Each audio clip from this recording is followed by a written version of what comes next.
सभी प्रेमी जनों को जय श्री परमानंद। जब से मनुष्य इस धरती पर आया है, अनेक प्रश्न उसके मन में उठते रहे हैं, जैसे वह कौन है, किसने उसे बनाया है, उसका यहाँ आना एक स्वाभाविक क्रिया है या उसको बनाने वाला कोई और है। यदि उसको बनाने वाला कोई और है तो इसके पीछे उद्देश्य क्या है। इन्हीं सभी प्रश्नों को लेकर गुरु महाराज से प्रार्थना की तो यह इस चैनल के बनाने का उद्देश्य सिद्ध हुआ।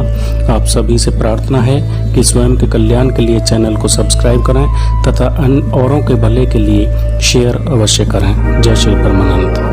मेरी प्यारी आत्माओं,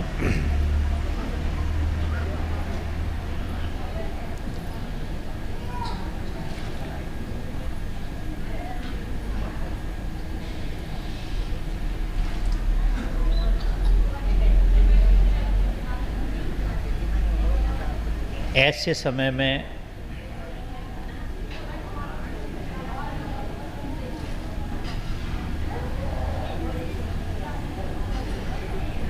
जिस समय पे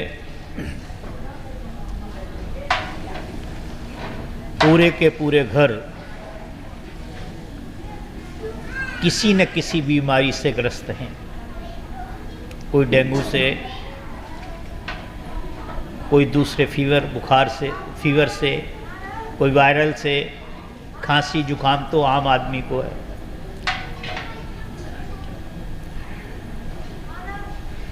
ऐसे समय में भी आप सब लोग यहाँ पधारे, आए और हमारे ऊपर कृपा की, दर्शन देने की, इसके लिए आप सभी का धन्यवाद।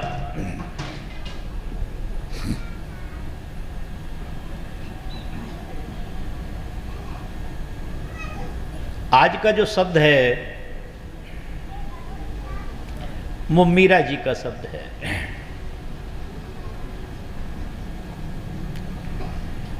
मीरा जी इस शब्द के माध्यम से हमसे क्या कहना चाहती हैं।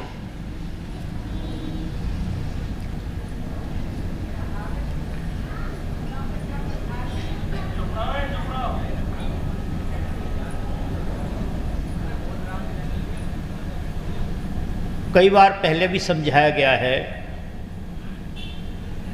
कि जो संत होते हैं, जो अपने जीवन काल में पाते हैं, अपनी साधना के माध्यम से, भजन सुमरण के माध्यम से, अपने त्याग के माध्यम से, वह लोग पीछे के लिए जो लोग रह जाते हैं उनके लिए कोई दोहों में, कोई छंदों में, कोई सोरठों में, कोई दृष्टांतों में, भांति भांति से, तरह तरह से उन चीज़ों को वो हमारे लिए छोड़ जाते हैं, जिससे कि हम उनके जाने के बाद भी उन बातों से, उन क्रियाओं से, उस ज्ञान से अपने जीवन को सुगम बना सकें, अपने जीवन को कामना और वासनाओं से छुड़ा सकें।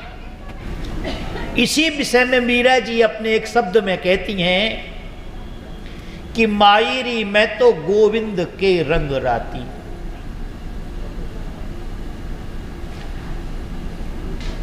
माई री मैं तो गोविंद के रंग राती। गौ कहते हैं इंद्रियों को,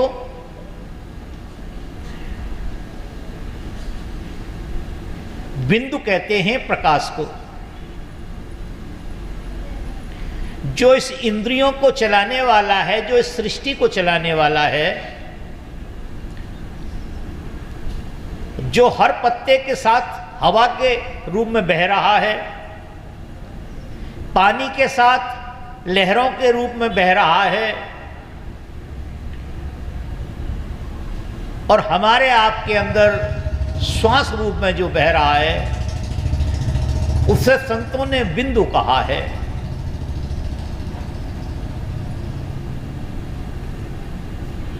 उसे परमेश्वर भी कहा गया है, उसे परमपिता परमात्मा भी कहा गया है, उसे ईश्वर भी कहा गया है, उसे भगवान भी कहा गया है, उसे बाह्य गुरु भी कहा गया है, उसे गॉड भी कहा गया है, उसे खुदा भी कहा गया है। जहां जैसी व्यवस्था थी, जहां जैसी बोली भाषा थी, वहां उसको गढ़ लिया गया है। मूलतः सबका भाव एक ही है, जो संसार को चला रहा है,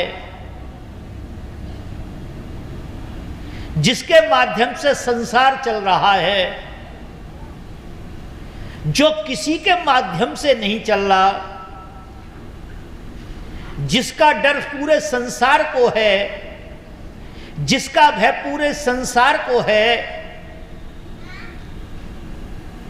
जिसको किसी का भय नहीं है, ऐसे परमेश्वर के लिए सारी संज्ञा दी, सारे नाम दिए गए। तो मीरा जी कहती हैं सखियों से, एक जगह वार्ता हो रही है और वार्ता में अपने अपने अनुभव, अपने अपनी क्रियाएं, अपने अपने विचार प्रस्तुत किए जा रहे हैं।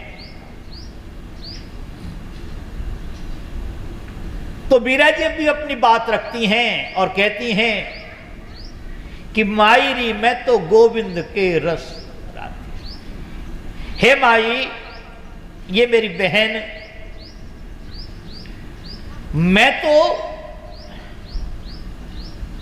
उस गोविंद के साथ रमी हुई हूं, उस परमेश्वर के साथ रमी हुई हूं।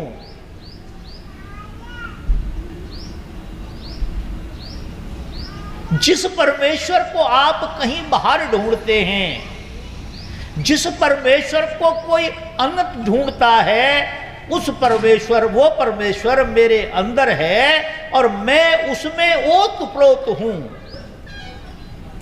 मायरी मैं तो गोविंद के रंग राती, मैं तो उसके रंग में रंग गई हूं।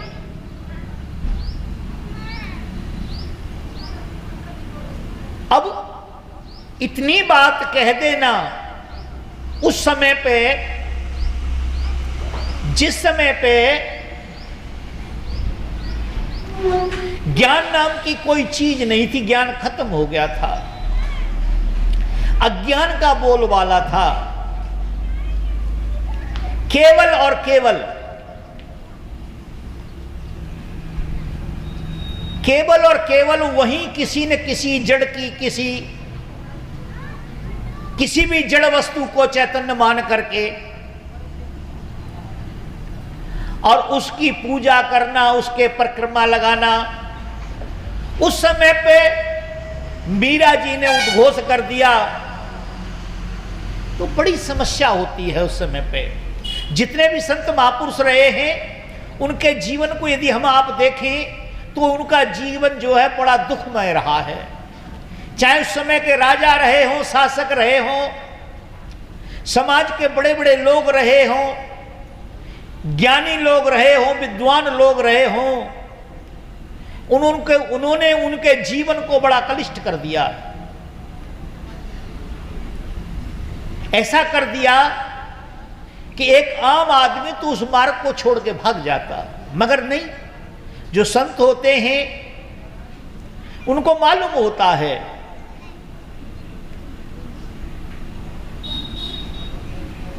कि अंततः उन्हीं की बात ठीक है। तो मीरा जी ने जब यह कहा कि मैं तो उस परमात्मा के साथ हूं, ओतप्रोत हूं, परमात्मा कहीं दूर नहीं है मुझसे, परमात्मा कहीं अलग नहीं है मुझसे, मुझे कहीं ढूंढने की जरूरत नहीं है। हम क्या करते हैं, परमेश्वर को कहीं अलग मानते हैं, कहीं दूर मानते हैं। परमेश्वर को अपने से कोसों दूर मानते हैं, यही अज्ञान है। कर्मों में मैंने कर्म किए हैं, उन कर्मों का भोग भोगने के लिए मैं कहां जा रही हूं?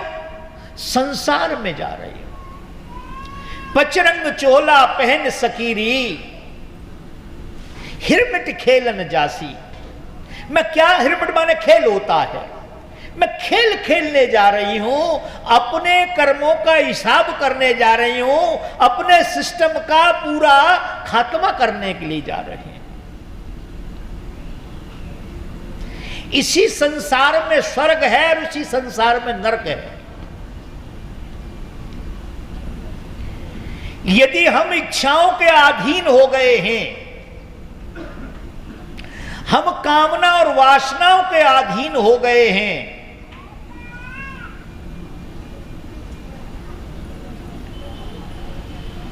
कामना और वासनाओं में सभी चीज आ जाती हैं। यदि हम कामना और वासना के अधीन हो गए हैं, इच्छाओं के अधीन हो गए हैं, तो हमारे लिए यही नरक है।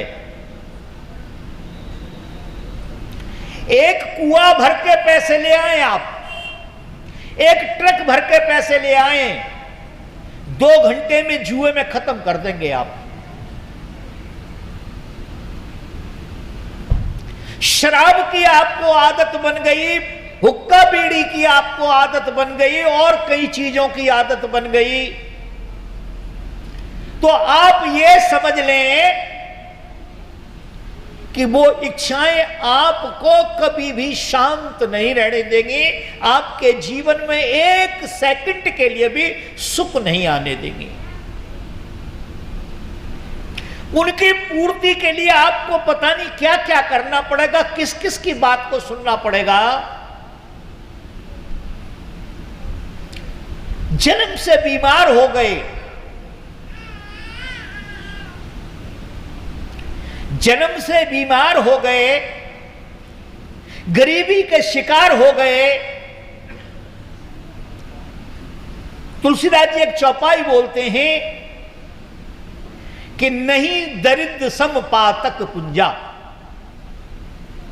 दरिद्रता के समान संसार में पाप की कोई जड़ नहीं है, और संसार से ज्यादा उस व्यक्ति के लिए और कहीं कोई नरक नहीं है।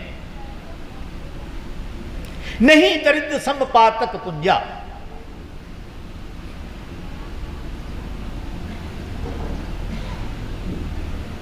देखा आपने, एक चित्र आया करता था, एक चित्र करनी भरनी का, अब तो नहीं आता, पहले आता था जब हम छोटे छोटे थे। किसी व्यक्ति ने बैलों के ऊपर अधिक वजन लाद दिया तो उसके साथ क्या किया जाता था? कोई चोरी लेके माल भाग रहा है तो उसके हाथ काट दिए जाते थे। कोई शराब पीता है तो उसके साथ क्या होता है, कोई वेश्यावृत्ति करता है तो उसके साथ क्या होता है, कोई माता गलत आचरण करती है तो उसके साथ क्या होता है। मगर वो नहीं, अब तो उसमें दिखाया जाता है कि नरक में जाएंगे, नरक में क्या होगा, लंबे लंबे दांत वाले होंगे, बड़े बड़ी भुजाएं होंगी, बड़ी बड़ी जटाएं होंगी, उनकी कुरूप टाइप के होंगे,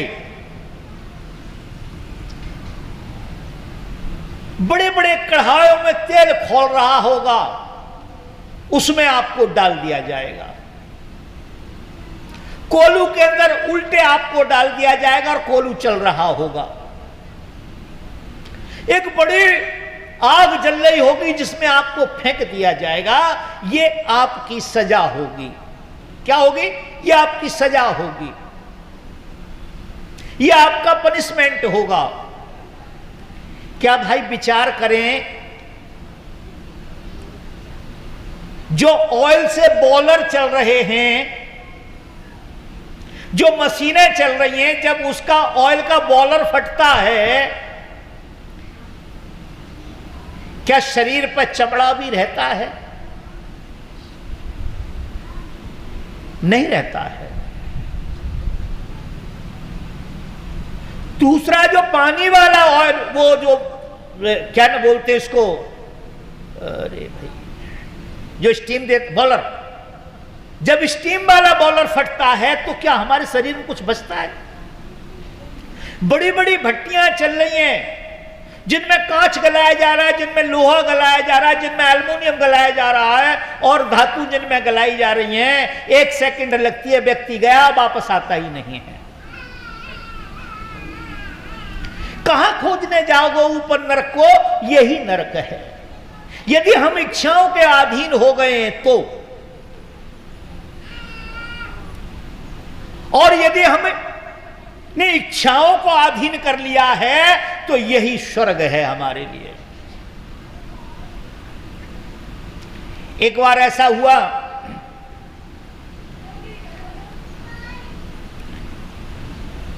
एक सज्जन पहले हमारे यहां विदेश कमाने जाया करते थे। विदेश का मतलब हो 10, 20, 50 किलोमीटर दूर जाना, उसको विदेश बोल देते थे। तो एक सज्जन अपने घर से बाहर गए कमाने के लिए और अपनी पत्नी से वार्ता कर रहे थे और कहने लगे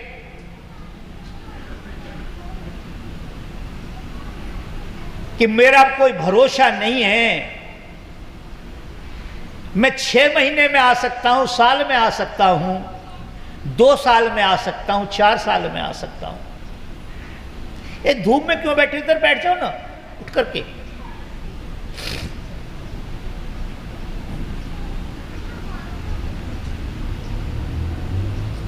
मैं कई बार हो सकता है मैं और भी मेरे को समय अधिक लग जाए, तो तुम देवी एक काम करना,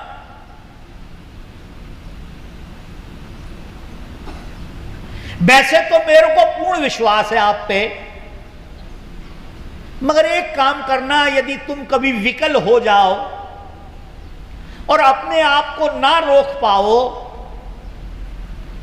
तो एक काम करना। क्या? बोले सुबह सुबह अपनी अटारी पे चढ़ जाना और घूम के देखना,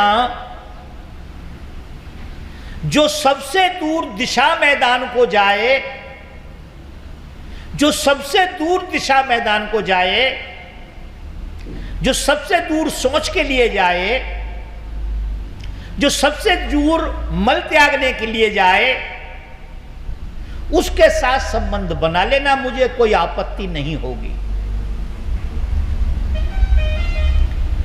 उसने कहा आप ऐसी बात क्यों कर रहे हैं वैकली से? आप जाएं, आराम से जाएं, निश्चिंत होके जाएं, कोई परेशानी की बात नहीं है। खैर वो चला गया। साल हुई, 2 साल हुई, 4 साल हुई। एक दिन क्या हुआ कि उसके साथ वो परिस्थिति उत्पन्न हो गई। जब परिस्थिति उत्पन्न उसके साथ हुई तो उसने अपनी पति के आज्ञा अनुसार अटारी पे खड़ी हो गई और अटारी पे खड़े होकर उसने देखा, चारों तरफ देखा, और जब चारों तरफ देखा उसने, तो उसने देखा एक साधु सबसे दूर गया। एक साधु सबसे दूर गया और वो उतर के नीचे खड़ी हो गई। आकर के नीचे खड़े होकर के उसने देखा कि वो साधु जब वापस आ रहा था तो वो रोता हुआ आ रहा था। वो साधु रो रहा था। उस माता ने उससे रोने का कारण पूछा, पहले प्रणाम किया और प्रणाम करके कहने लगी, महाराज आप इधर से जब गए तो ठीक थे और उधर से वापस आ रहे हैं तो आप रो रहे हैं, क्या कारण है आपके रोने का? बोला बेटी कोई कारण नहीं है। बोले नहीं, कोई ना कोई तो कारण होगा कि वो आप रो रहे हैं। अरे बेटी क्या करेगी तू पूछ के? बोले नहीं,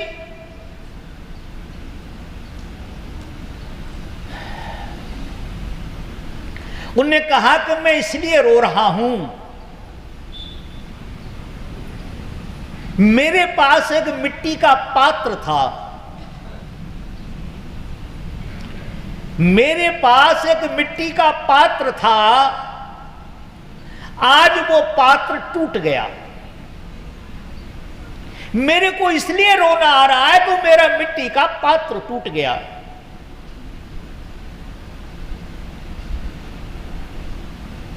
उस देवी ने कहा महाराज मिट्टी का पात्र है, मिट्टी के पात्र के लिए आप रो रहे हैं? कुम्हार के आ जाना और मिट्टी का दूसरा पात्र लेना, इसमें रोने की क्या बात है? इसमें रोने की क्या बात है? पात्र वो दूसरा ले लेना। संत ने कहा बेटा बात वो नहीं है, पात्र दूसरा ले लेना, तीसरा ले लेना, बात कुछ और है कि मैंने अपने जीवन में जब से होश संभाला है, मैं उसी पात्र को साथ लेके सोच के लिए जाया करता था, तो उसी पात्र ने, उसी एक पात्र ने मेरी शर्म को देखा था, उसने ही मेरी इज्जत को देखा था। रोना मुझे इस बात का है कि मैं दूसरा पात्र लाऊंगा तो दूसरा पात्र भी मेरी इज्जत को देखेगा। रोना इस बात का है। उस देवी के कान खड़े हो गए। जब महाराज मिट्टी के पात्र से भी ऐतराज है इनको, ये कह रहे हैं कि मिट्टी का पात्र का भी दोष होता है, और उसने अपनी कनपटी पे एक थप्पड़ मारा और कहा मैं तो परपुरुष के उसमें विचार कर रही थी। अंदर गई और वो ठीक हो गई। क्या मतलब है इसका? इसका मतलब है कि जो इच्छाओं के अधीन हो गए, जो कामना वासना के अधीन हो गए, कामना वासना उनके ऊपर सवार हो गई हैं, वही नरक के गामी हैं। और जिन्होंने अपनी इच्छाओं को, कामना और वासनाओं को दबा रखा है, वही स्वर्ग के गामी है। स्वर्ग यहां से ऊपर कहीं नहीं है, न इधर कहीं है, न इधर कहीं है। तो मीरा जी कहती हैं कि पचरंग चोला पहन सकीरी, हिरमट खेलन जासी। मैं पंच तत्व का शरीर पा करके इसमें ही तो मेरे प्राण हैं, इसमें ही तो मेरे परमेश्वर हैं। मैं पचरंग चोला पहन सकीरे, हिरमिट खेलन जासी। अपने जो मेरे किए हुए कर्म हैं, सदकर्म दुष्कर्म जो भी मेरे कर्म हैं, इनको समाप्त करके नए कर्म का मैं बीज नहीं बोऊंगी, नए कर्म का मैं निर्माण नहीं करूंगी, और मैं परमेश्वर में जाके विलीन हो गई हूं। मेरा काम तमाम हो गया है, मुझे पता लग गया है।